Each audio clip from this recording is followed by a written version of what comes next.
Time now for the voice of the land on the Big Play Network with your hosts, Kevin Arnold and Always Positive Jay. I know how much you guys enjoy doing Friday Night Touchdown, and that is, I've been a big fan of high school football. High school football in my city, the city of Wickliffe, was huge.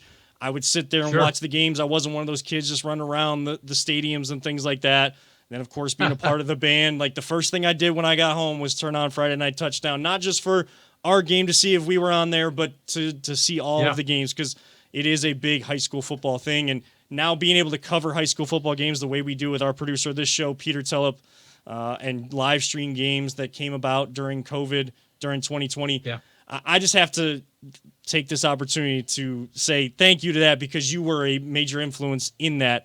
Are those some of your favorite times being a broadcaster, is covering high school football games?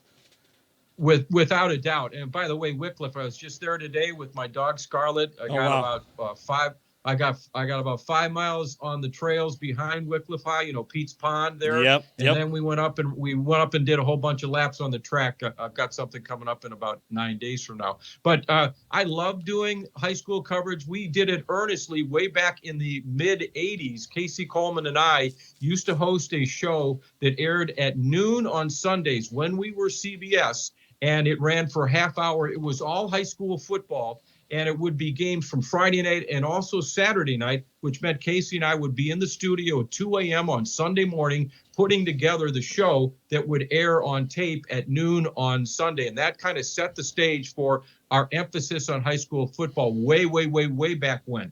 And we continued to do it. And then in the mid to late 90s, Rizzy joined us in 96, 97. And we really even ramped it up even more so. And I absolutely love it. We treat it like the NFL Today does, or the guys on Fox do, the NFL. It's very important that we have the names of kids that make the plays. We say their names on TV. We have it correct. And the reason our show works, I believe, is our producer, Nick Kovac. He's a Benedictine guy, and he is one of the best producers anywhere. And he has this thing set up with contingency plans. It's evolving as the night begins. It changes from hour to hour, and he shepherds us from the early evening hours all the way up until 11 when we go on live. And then he's still changing as the show goes on. I absolutely love it, and I've been so privileged to see the Robert Smiths of the world when they were kids, or the Bernie Kosars, or the Bob Golicks, or, Kareem, Mitch Trubisky, Maurice Clare, all these people over the years that have been great high school football players and have gone on to do great things in their careers. And that's what I get a big charge out of. And that's why when I decided to retire day-to-day at Channel 8 early in 2022, my boss has said, we want you to continue doing Friday Night Touchdown. Do you want to? And I said, are you kidding me?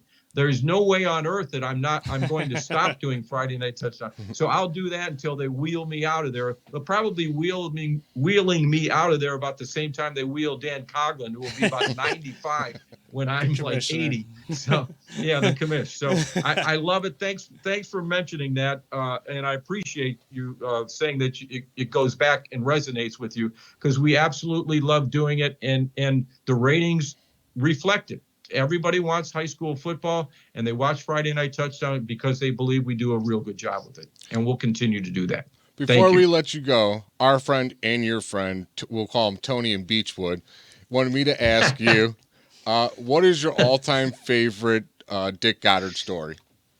Oh, gosh.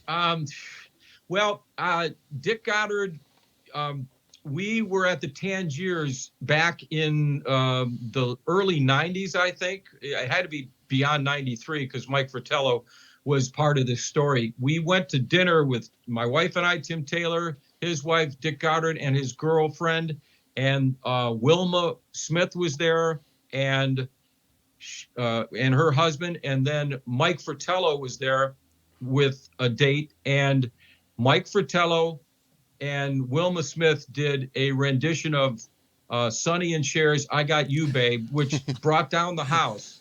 And then Goddard thought that he was supposed to go up on stage and try to one up these guys, which he tried to do. But the case in point is that Goddard was the most, down to earth guy. He really was he was our Usain Bolt. He was our Michael Jordan, our LeBron James. And he was the reason why, in so many ways, we had so much popularity, because he was a strong. The beautiful thing about Cleveland is that the way TV's set up is that, and a lot of us are local people, there's a degree of reverence for folks that kind of are, Clevelanders, if you will. And I've always enjoyed and been very grateful that people have brought us into into their homes and let us feel comfortable or broadcasting the news to them. And Dick was like on another level, so many levels above myself or Tim Taylor or Casey Coleman or Riz or Robin or whomever. Goddard was our franchise. And we loved the guy so much, and he really was sincere about the four-legged the critters, and would get very ticked off if he heard of any animal abuse anywhere. He was just a great. I'm looking at a picture of his last day on the air on my wall in my office here, and you've got all these broadcasting icons from Tim Taylor, to Bill Martin and Lou Magley, all these people, and Robin. Giving him his due. And as much as I'm not sure exactly how much he got paid, but I know it was good and very good. But whatever he was being paid probably could have been even more for what he meant to Fox 8 and the success of our station. He was a hoot.